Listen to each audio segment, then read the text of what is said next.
Today we are hitting the trails on a standard trail ride to show you the right versus the wrong way on some of those common trail obstacles that can catch you out and really disturb your flow.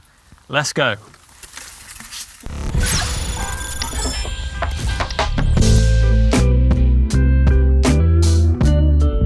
Now, a feature that you often find on a trail ride is going to be a steep chute, and these can definitely get messy if they're tackled in the wrong way and can bring that ride to an end quite abruptly with a big crash. So bad technique on one of these, well, first up is going to be dropping in with your seat raised. Second is going to be not committing to enough speed on entry. Thirdly, grabbing your brakes on the way down. And lastly, getting your weight in that wrong position. So let's go and take a look at some good technique on how to get down this chute. Okay, so right technique for tackling a steep chute. Number one is going to be dropping that seat down out of the way. Now this is really going to allow you to get behind your saddle in the right position. If you have the saddle raised, it's going to be hitting you in the bum and trying to chuck you over the bar. So get that saddle down and out of the way. Second is your position. You want to be behind the saddle, really getting your weight over that rear tyre to stop you getting pitched forward on the bike. And also having your weight on that rear tyre is really going to allow, when you hit that rear brake, the tyres are going to really dig in and it's going to slow you down a lot better. If your weight is in the middle of the bike, that rear wheel hasn't got a lot of purchase on the ground and is going to skid a lot easier.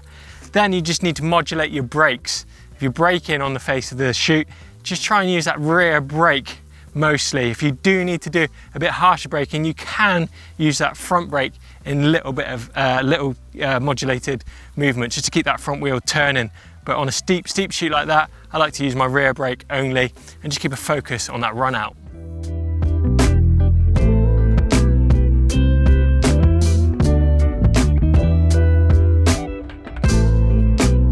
Now, wet routes can become an absolute nightmare even for the most seasoned pro. If they're slick and they've got mud mixed in, then they can literally become like ice. But there's a few things that we can do to make them a little bit more manageable. Right, so let's take a look at some bad techniques when it comes to riding wet routes. Well, first up has got to be the angle of approach. Now, if you were to ride up this bank and you kind of went along the route, the back wheel is definitely going to slide. And you're going to run into problems too if you're going too slow. You're really going to need that momentum to carry you over. And thirdly, if your weight is in the wrong position, that rear wheel is simply going to spin if you've got your weight too far over the handlebars. And anticipating that wheel spin. If you think you're going to slide, then you definitely will.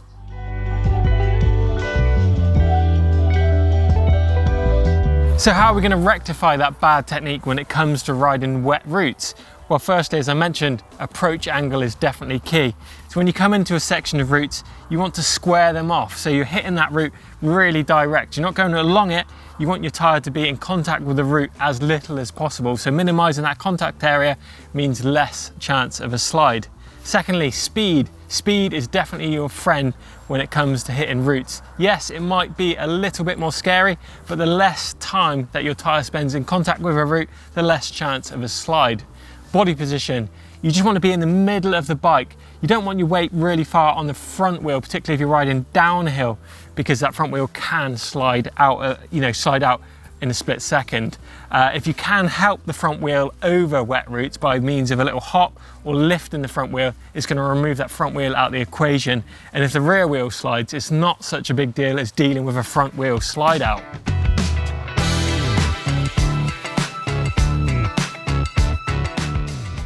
Smashing through a deep puddle or a forward crossing can look super impressive to some of your riding mates, but if you tackle water in the wrong way on your e-bike, it can definitely cause you some problems to some of those electrical components. So let's take a look at how we're going to get through some deep water without causing us any problems whatsoever. So let's kick off with a bad example.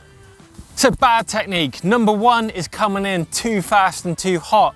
Number two is not doing an inspection of the water that you're going to ride in. What's underneath? How deep is it? And lastly is just going for it and completely submerging your e-bike, putting that motor and battery under the water. Yes, you may get away with it once or twice, but if you do it in the long term, you're definitely going to run into problems. Okay, so the right technique is to come to the water's edge, have a look how deep the water is. And have a look at the bottom of the water too. See what that base material is made up of.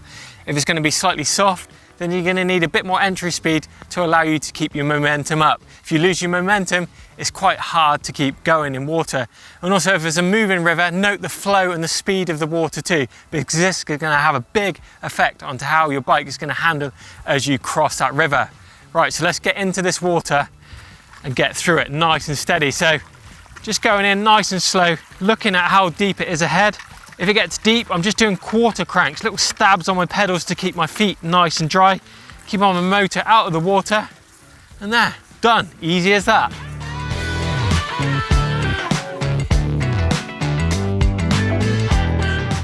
Deep, sticky mud is a mountain biker's worst nightmare. It can usually bring those guys to a halt pretty easily. But I've even seen deep, sticky mud bring an e-bike to a halt with the wrong techniques. Things such as not hitting the mud with enough momentum when you enter it, being in the wrong power mode, not having the right cadence, bad gear selection, and bad line choice is all going to bring your powerful e-mountain bike to a halt. You need the right techniques.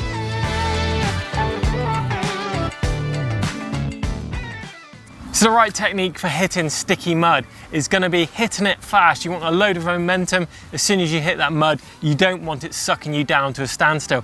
Get that entry speed high and carry it across as far as you can.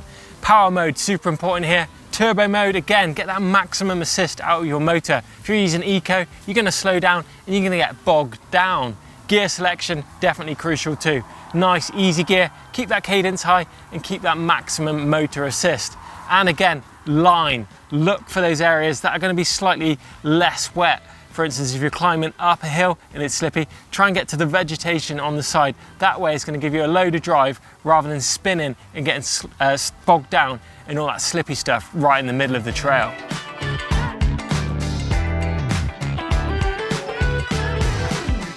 When it comes to climbing on your e-mountain bike, your mind will simply be blown by the amount of things and the steepness that you can actually climb a bike up.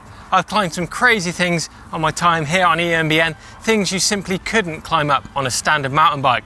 But out on the trail, there are loads of bad techniques that you can get locked into and can make every climb become an absolute nightmare. So let's take a look at some bad technique. Firstly, power mode. If you're in anything less than turbo or boost mode, you are going to run into problems because your motor won't assist you as well as it possibly could. 2, it's going to be gear choice. Again, if you're in the wrong gear, you're going to have the wrong cadence and you're not going to get that maximum assist from your motor. 3, line choice. Super important to look at your line when you're climbing a hill, almost as important as descending the hill. Look ahead and look at those areas that are going to give you a load of flow and keep those wheels turning. And lastly, if your saddle is too high, it's going to put all your weight into all those wrong places and definitely going to cause some problems. So how are we going to tackle these steep tech climbs in the correct manner? Well, firstly, you want to think about seat height. Now, I know I mentioned this in my bad techniques, but if you have a high saddle, it means that your weight is going to be really far over the back wheel. And if the ground is steep enough, it means that that front wheel can actually lift whilst you put the power down and can end up looping you off the back of the bike. So you need to slam that saddle or get it down to at least halfway. That way it lowers your center of gravity and it pulls your weight down towards that rear wheel, gives a load of grip to that back wheel, and of course lowers your center of gravity. Really give it a try. You've got that motor on the bike to help you up that hill, so you don't need it up as high as you do maybe on like a fire road climb where efficiency is the main point of having a high saddle. Drop that saddle and you'll definitely see the benefits. Secondly, make sure you're in the right gear. So if it's steep enough, you're definitely going to need first gear. That way the cadence is going to be high and you're going to get that maximum assist from the motor. And line choice, just look at where you're going up the hill. Keep your head up high and look at sections of the trail where you're going to keep your momentum and flow. If there's a smooth section, build speed before you hit that next technical section. That way you're going to carry your momentum through, and just search out where you're going to get the most grip and look out for things where you're going to get wheel spin or possibly pedal strikes, things like that.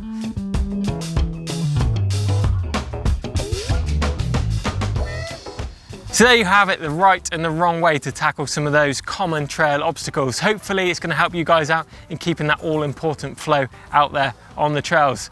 Let us know in the comments box down below about any mistakes that you make on the trails, and maybe we'll be able to help you out Give us a thumbs up if you enjoyed it. Make sure you subscribe to us here on EMBN. Check out the merch shop for the new jerseys, and we shall see you in the next video.